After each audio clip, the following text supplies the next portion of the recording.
네, 최근에 벌어진 일인데요. 같은 날 2명의 어린이가 고층 아파트에서 추락하는 그런 사고가 있었습니다. 네, 이승훈 기자와 자세한 얘기 나눠보겠습니다. 이 어린이 추락 사고 같은 경우는 끊이지 않고 계속 일어나는 것 같아요. 네. 두 사고 모두 3살짜리 어린이가 15층 이상의 고층 아파트에서 추락하는 그런 사고였는데요. 이런 추락 사고가 생각보다 자주 일어나고 있는 것으로 나타나 각별한 주의가 필요해 보입니다. 어린이 추락 사고의 원인과 주의점을 뉴스 따라잡기에서 취재했습니다. 경기도 파주의 한 아파트, 지난 25일 밤 9시쯤 이곳 주민들은 무언가 강하게 부딪히는 소리에 크게 놀랐습니다. 충격이 정말 자동차 딱 하는 소리가 있었거든요. 소리가 나고 사람들이 다 내려보더니 그리고 잠시 뒤 어떤 아저씨 울음소리가 확 났어요. 엄청 떠나가라고 났어요. 엄청 무열하는 소리가. 아파트가 떠나갈 듯한 비명소리에 창밖을 내다본 주민들. 1층 화단 앞에서는 한 남성이 어린아이를 안고 오열하고 있었습니다. 이 아파트 17층에서 창문 밖으로 3살짜리 남자아이가 떨어진 것이었는데요. 까마득한 높이. 하지만 다행히도 이 아이는 기적적으로 생명을 구했습니다. 등 쪽에 찰과상이랑 얼굴 쪽에 그 다발성 타박상이랑 그다음에 열상이 조금씩 있긴 했는데 경미한 상태였고요. 경찰은 아이가 추락하는 과정에서 에어컨 실외기와 나뭇가지에 부딪혀 충격을 줄이면서 천만다행으로 목숨을 구한 것으로 보고 있습니다. 에어컨 실외기 부분이 철판이잖아요. 이게 자동차의 그 본체나 뭐 그런 것처럼. 네. 그게 샥 휘었더라고 완전. 대부분 보면은 실외기를 이쪽에 다 안 달아요. 이렇게 외상으로 보기에도 튀어나와 있고 안 좋으니까 그런 것 같아요. 근데 저희는 이제 2층이고 잘 보이지도 않으니까 저희는 여기다가 한번 달자. 그렇게 해서 달아놨던 건데. 공교롭게도 같은 날 경남 김해에서도 비슷한 사고가 일어났습니다. 아파트 15층에서 떨어진 3살짜리 여자 어린이. 아파트 하단에 여자 아기가 쓰러진 채로 발견되었습니다. 현장을 확인하고 환자를 평가한 결과 두부골절 및 기소출혈, 그다음에 의식호흡 맥박이 없는 상태였습니다. 안타깝게도 여자아이는 숨을 거두고 말았습니다.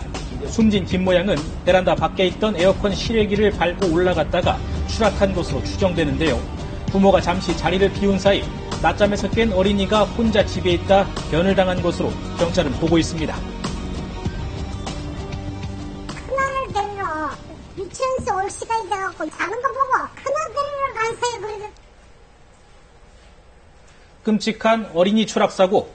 두 사건 모두 부모가 잠시 자리를 비우거나 한눈을 판 사이 호기심이 강한 아이들이 물건을 받고 난간 위로 올라가면서 발생한 것으로 보입니다.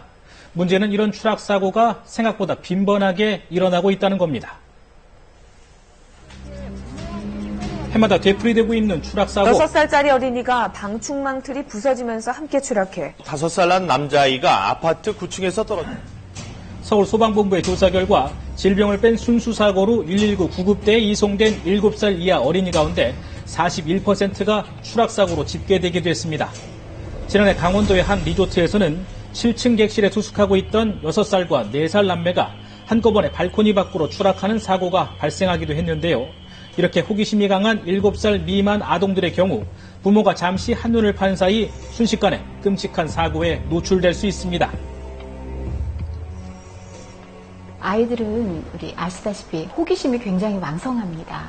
그리고 또 자기 통제 능력이, 신체 통제 능력이 부족하기 때문에 그 호기심 어린 것을 행동으로 옮기다가 위험한 상황이 많이 생기거든요.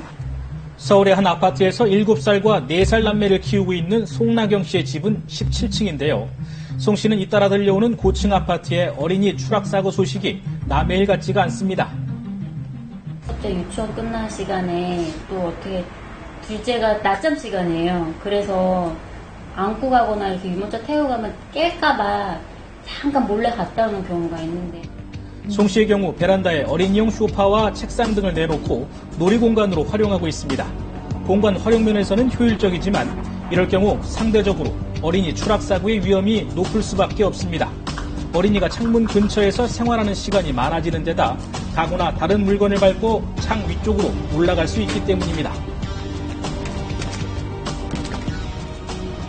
고층 아파트에 있다 보니까 높이가 많이 높아서 애기들이 이렇게 밖에 버스나 이렇게 놀이터 내려다보거나 이런 경우가 있는데 좀 위험한 것 같아요. 이 집의 베란다 난간 높이는 1m 남짓. 아이들이 그냥 서 있을 경우 베란다 밖으로 추락을 막을 수 있을 것처럼 보이지만 작은 장난감이라도 밟고 올라설 경우 상황은 달라집니다. 게다가 보시는 것처럼 아이들의 키가 베란다 난간 높이를 훌쩍 넘는데요. 항상 애기들한테 올라가지 말라고 밖에 얘기는 주인은 주는데 아직 어리다 보니까.